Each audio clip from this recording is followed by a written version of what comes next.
Tonight on Hip on the Spot News. We got new fog, new AI logic, and new core changes in DCS. Like always, we get to showcase all there is to know. The supercarrier new deck crew are hired and ready. And we get to discuss the F5E Remaster subject. This and more on How I Play.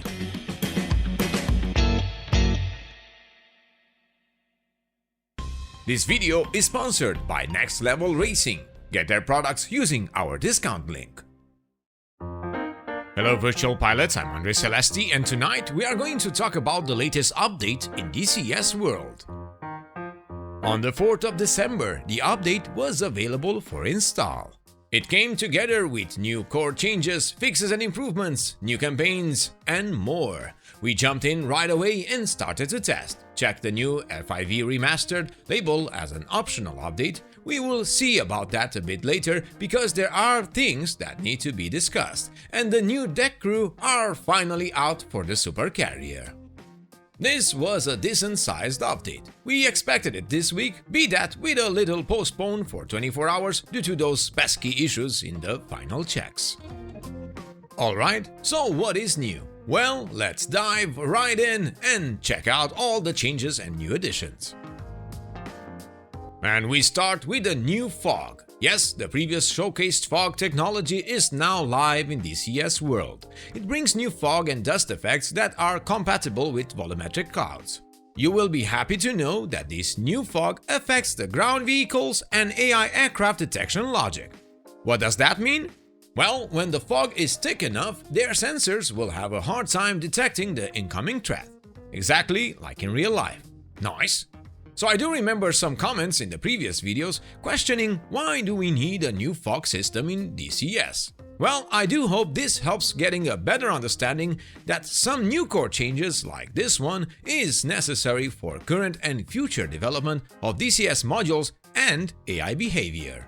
When it comes to our personal AI friends like George and Petrovich, weapon seekers, sensors and helicopters, their fog detection support is still getting developed and it will come online in the next update. Good to know!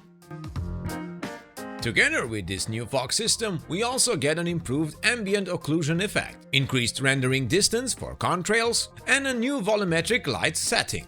And for maps, they added a terrain light map for improved clouds and new fog shading. This will highlight clouds and new fog with city lights at night, making the scenes way more immersive and realistic. Oh, and they fixed the instant disappearance of small vegetations at screen border. You know, no more bush pop at distance. Immersive.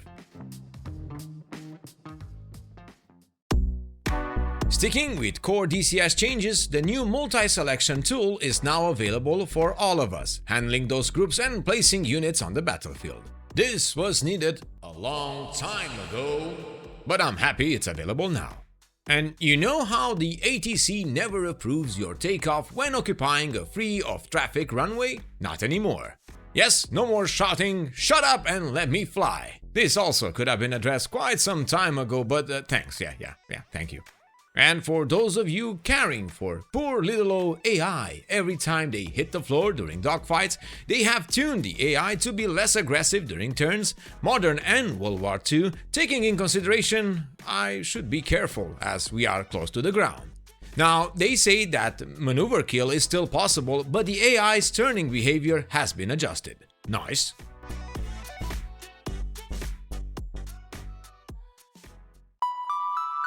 Moving on, the supercarrier finally gets the new deck crew. This new feature allows plane directors or yellow shirts to direct players and AI aircraft from parking locations to catapults and from the landing area to a parking location. This feature is supported in both single-player and multiplayer. For multiplayer, make sure the admin is allowing it as an option in the misfile. Now, we got some known issues here. The new deck crew and dynamic slots for the carrier are under development and may not work correctly in some cases. For example, some deck crew functionality may work incorrectly in case of changing slot while crew operations are in progress. So it's good to keep that in mind. Switching to modules, the Viper and Hornet get a short list of fixes. from weapons tweaking to system misbehavior getting fixed. All are welcome, and we do hope to see that sniper pod for the Viper one day, soon. It has been teased quite a lot. The Apache and Chinook get some necessary fixes. For the AH-64D, we see sensor and certain options not showing getting fixed. And for the CH-47F, they fixed the rotor artifact in certain angles, the incorrect behavior of certain buttons on the CDU, and added the loading display and addition of fixed points to the flight plan. For the Hind, Mr. Petrovich got an improved AI algorithm to determine dangerous pilot maneuvers when he uses the ATGM sight. Now keep in mind that he is still bound to act as a real person, and it's up to us to tell him observe off before doing quick maneuvers after an attack. The Mosquito gets a new radio menu command called Bomb After Me. It's a DCS version of the last one, make sure you switch the light off, but this time with bombing. The option will force the AI wingman to drop bombs right after the player. A great quality of life option. I was surprised to see the Su-25T free module on the list of improvements in this update. Really? Yes. The list is small, but they added the aircraft nav database list for Caucasus and Marianas airfields with additional info about the runways and ILS system that this aircraft supports. All of this alongside other few improvements. I also have to mention that the Kiowa Warrior finally gets the Echo 19 sound overhaul, this time the proper branch, with a long list of fixes and updates. The F4E Phantom gets some love with necessary fixes for Jester AI, the broken Shrike missiles and the GBU-8, alongside new updates to training lessons. The Tomcat gets a new salute command and movement on the deck. And last but not the least, the F5E gets a decent list of fixes from pitch and roll gyro issues to a proper mirror display, and it received the new centerline loadout options, alongside the new Remaster as an optional update.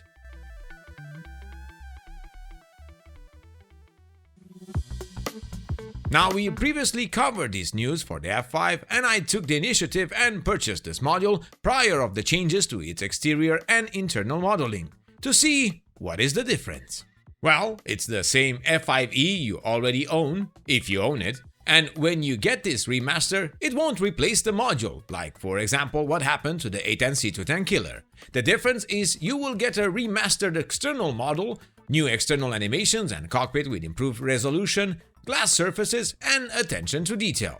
It is very important to understand that both the DCS F5E Remaster and the existing DCS F5E will receive many improvements and fixes, including certain corrections to radar operations, weapon adjustments, new laser-guided bomb loadout options, avionics improvements, mirrors, wind bend and flex animations, high-angle attack audio buffet, gun smoke behavior, and more. This information was already stated very clearly in the last newsletter. From what I see here, it's a legacy module, long out of early access and released as it is, and now they touch it up to fit with all the other modules. Of course, there are users who argue that it should have been a free update rather than a $10 remaster price, but on the other side, someone worked on this and has to get paid. Others used their miles and got it free, as they took advantage of the standalone version of DCS and their miles program. There are also comments requesting more features for this remaster, or some wanting an upgrade to the Su-25T and other legacy modules.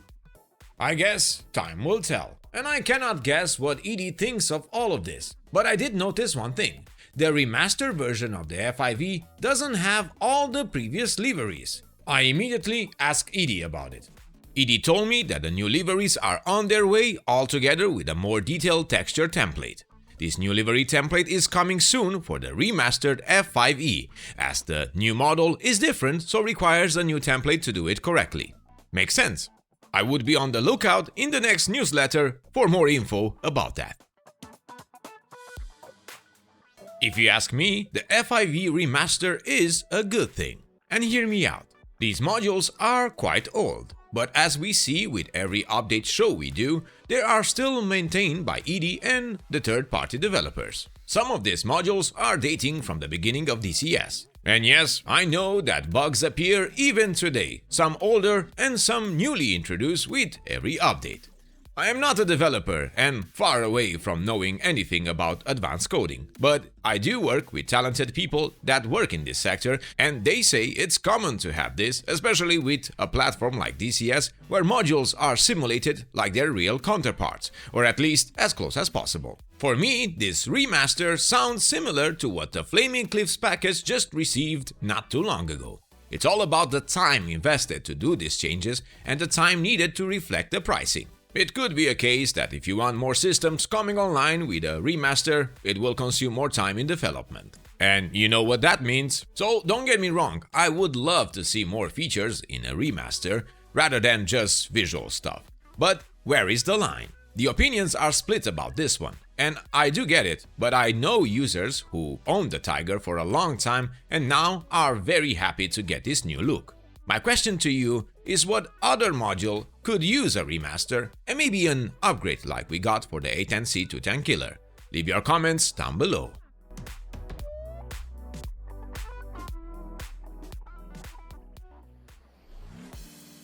For campaigns, we got the highly anticipated Arctic Thunder for the F-16 by Reflected Simulations and also for the Hornet by Baltic Dragon. Two new additions to this already amazing collection of campaigns for DCS World by these two very talented campaign editors. Then Ground Pounder Simulations released their F-16C Last Out Weasels over Syria campaign. Make sure to check it out as well. So these are the new changes, new additions and fixes that came online with the latest update in DCS World. Remember, we stay on alert every week to provide you with the latest news from your favorite flight sims out there. We recently updated our main system here at How I Play, all thanks to your support and our sponsors. I will make a future video describing my experience in DCS World, especially in VR at full resolution with a pimax crystallight. So remember to subscribe to keep in touch with all the latest news on your favorite simulators and games. And also, make sure to check out all our discounts we have for you and support the channel in the process. Many thanks for our patrons for their continued support, it means a lot to us. Thank you all for watching, I'm Andre Celesti, reminding you to fly safe, and I'll see you next time.